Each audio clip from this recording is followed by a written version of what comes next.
100% Congress party గెలుస్తుందండి. ఎందుకని? చేసిన మంచి పనులు అలా ఉన్నాయి. అంటే బీఆర్ఎస్ ప్రభుత్వం అభివృద్ధి చేయలేదు 10 సంవత్సరాల్లో. అభివృద్ధి చేసిన దానికంటే అవినీతి ఎక్కువ చేసిందని నేను అంటున్నాను. ఎట్లా? ఎందుకని? ఎందుకనంటే ఇప్పుడు ప్రజల్లోనే తెలుస్తుంది కదా. ఇప్పుడు అజయ్ కుమార్ గారు ఉన్నారు. అజయ్ కుమార్ గారు మంత్రి గారు చేసినా కానీ 50,000 మెజార్టీ తుమ్మల గారికి వచ్చిందంటే వాళ్ళ అవినీతి వాళ్ళకి అడ్డొచ్చిందని మేము చెప్తాం. అంటే 6 గ్యారెంటీల పథకాల్లో ఒక్క బస్సు ఒకటే చేశారు, మిగతా ఏం చేయలేదంటారు. ప్రభుత్వం వచ్చి 2 సంవత్సరాలు అయిందండి. 6 గ్యారెంటీలు అని మీరు అంటున్నారు కానీ ఎన్ని అమలు చేసినాయి వాటి గురించి చెప్పట్లేదు కదా. అదే వాళ్ళు 10 సంవత్సరాలు ఎన్ని గ్యారెంటీలు ఇస్తున్నారో వాళ్ళు ఎన్ని నిరూపించారో కూడా అవి కూడా తెలియాలి కదా. వాటి గురించి కూడా చెప్పండి. 6 గ్యారెంటీలు అన్నారు. బస్సు ఫ్రీ ఇచ్చారు, సన్న బియ్యం వచ్చినాయి, గ్యాస్ ఫ్రీ వచ్చింది, కరెంటు బిల్లు ఫ్రీ వచ్చింది, మన ఆరోగ్యశ్రీ కార్డు 15 లక్షలకు పెంచినాం. ఇందులో ఊర్లో డబుల్ బెడ్రూమ్లు ఉన్నాయి.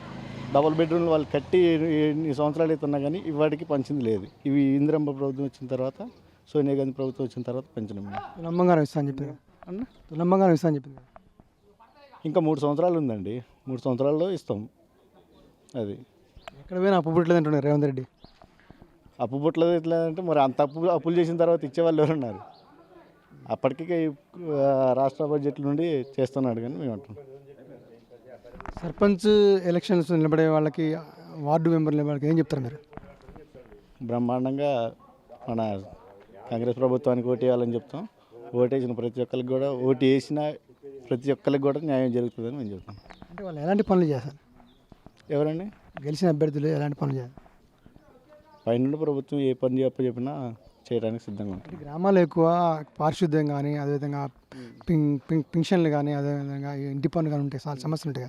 అన్నింటినీ ఎలా చేయాలి? ప్రజలకు అందుబాటులో వార్డు మెంబర్ గెలిచిన ప్రతి ఒక్క వార్డు మెంబర్ కూడా ఆ వార్డుకి ఏ సమస్య వచ్చినా కానీ చూసుకొని పంచాయతీకి అప్పు చెప్తే పంచాయతీకి ఉన్న సర్పంచ్ చేయగలుగుతారు. ప్రస్తుతం ఉన్న పరిస్థితులు అంతా డబ్బుతో కూడుకున్నది కదా.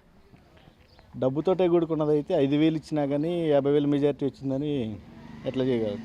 డబ్బుతోటే కూడిందని కాదు, మంచితనంతో కూడింది, ప్రజాప్రభుత్వంలో కూడింది. అది డబ్బుతోటే కూడిందని అనుకోద్దాన్ని. 5,000 ఇచ్చినా 50,000కి ఎంత మెజార్టీ వచ్చిందని మీకు తెలియాలా, చూస్తున్న ప్రజలందరికీ తెలుస్తుంది. అభ్యర్థులకు మీరు ఇచ్చే సూచన ఏంటి?